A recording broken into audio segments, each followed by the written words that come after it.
Hi, I'm Dr. Jessie, and today I'll be talking to you about upper cross syndrome. It's a common postural syndrome that happens when you sit for long periods of time. So I have Liz today with me, and she is demonstrating a relaxed position, but she does have some signs of upper cross.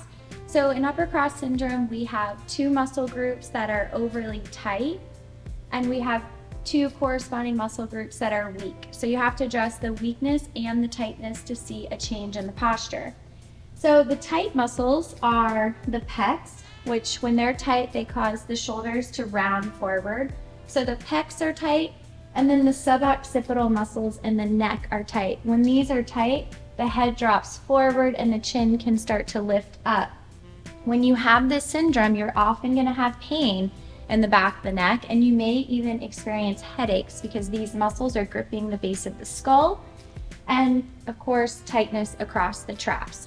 So the tight pattern, we have the pecs and the suboccipital muscles. Now as far as the weakness occurring, the deep neck flexors and the middle trapezius muscles are weak. So that's the weak cross, the weak part of the cross. So how are we going to correct it? I'm going to talk you through a quick postural exercise. It's designed to be done throughout the day.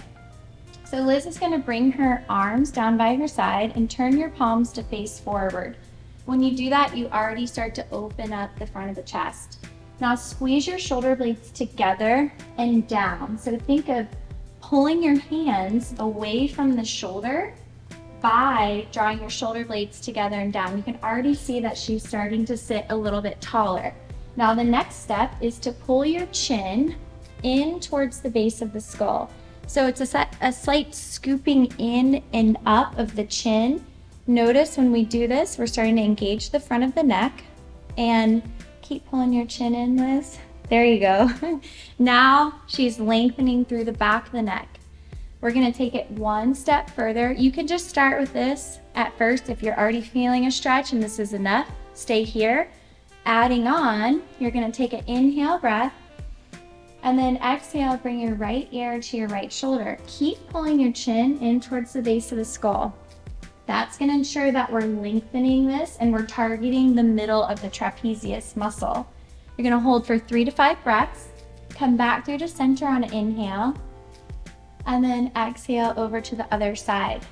Now, you can also pull this shoulder down and keep pulling the chin in. The most common mistake is to lose the work of the chin pulling in. Come back through to center, relax your body, and just see how you feel. Let's take a look. Yeah, she looks good. So try it out and let me know what you think.